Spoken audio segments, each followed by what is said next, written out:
ஸ்ரீ மகாலட்சுமியை நமக. வெள்ளிக்கிழமை வீட்டில் பூஜை அறையில் உள்ள நாகலிங்கத்திற்கு ஒரு கரண்டி பசும்பால் இட்டு வந்தால் செல்வம் கொடுக்கும். குளிக்கும் பொழுது கங்கையை நினைத்து கொள்ள வேண்டும். இப்படி செய்வதன் மூலம் இறைவனின் தொடர்பு நமக்கு கிடைக்கின்றது.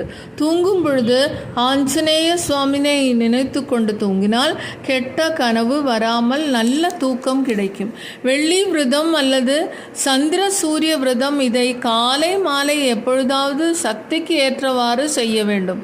ராகு தோஷம் நிவர்த்திக்கு 21 தீபமும், சர்ப்பதோஷம் நிவர்த்திக்கு 48 தீபமும், கால சர்ப்ப தோஷம் நிவர்த்திக்காக 21 தீபமும், களத்திர தோஷ நிவர்த்திக்காக 108 தீபமும், திருமண தோஷ நிவர்த்திக்காக 21 தீபமும், புத்திர தோஷ நிவர்த்திக்காக 51 தீபமும் இட வேண்டும்.